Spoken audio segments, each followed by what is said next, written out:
Hello guys, good afternoon everyone.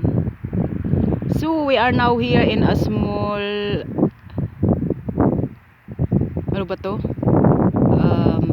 Sa maliit na na airport. We are now in a small airport in this place. So as you can see guys, nasa stop ako. Ang ganda, ang cute oh, tingnan mo, kita mo yan. Tingnan mo oh. Ang ganda ng no, ang ganda ng pag nila.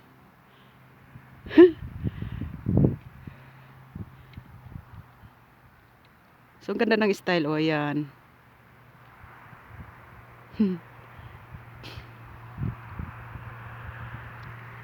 So, at doon naman guys, ang McDonald's sa unahan at ang mga gasolinahan.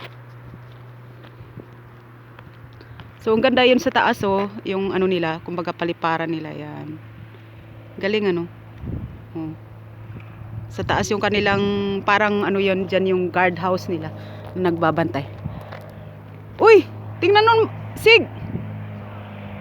Yan, malapit na maglanding. Oh. Yan, maglalanding. Ay, naglalanding na nga. Uy, naglanding. Oh. Wow, galing naman. Oh.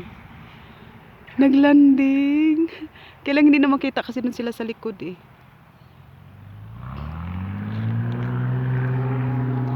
Lumipad uli. Is das weitergeflogen? Ah, cool. Ui, deine Schuhe, bitte, Schatzi. Schade.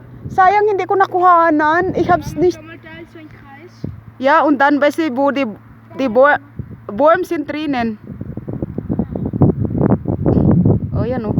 Kasi pag may butas-butas yung kalsada, nag-ano eh. Ganda talaga ng tingnan mo.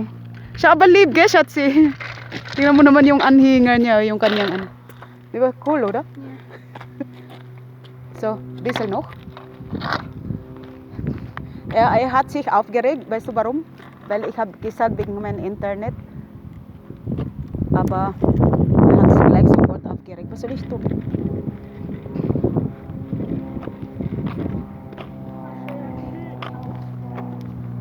Ja, es ist für mich kein Problem. Na, das hat er nur falsch verstanden, weil ich habe ja gesagt, er muss fahren, weil er braucht eine neue Wohnung. Und er muss das verstehen. Weil ich kann ja nicht, man kann nicht eine neue Wohnung haben, gleichzeitig die Führerschein, das ist zu viel. Auf einmal, wenn du da rein, hör auf, wenn deine Schuhe drinnen wird nass. Nein. Nein, sie sind wasserdicht. Ja, trotzdem. Weißt du, wird schmutzig, das ist neu gewaschen. So, hier, Schatzi, ein bisschen hier.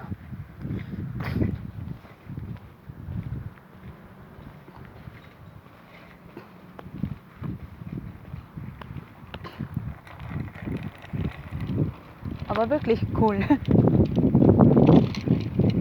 Kaya naglanding yung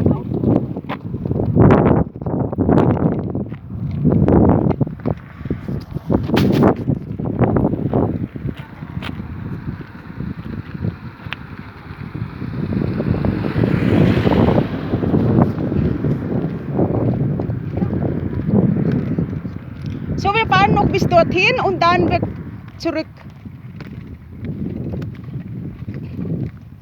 So, ang lapad-lapad dito, grabe. So, gehen wir dort ein bisschen eine Runde noch. Ein bisschen dort. Wohin? Da, ein bisschen bei der gerade und wieder zurück. Nein, bis zu der Absperrung. So wenig, wirklich?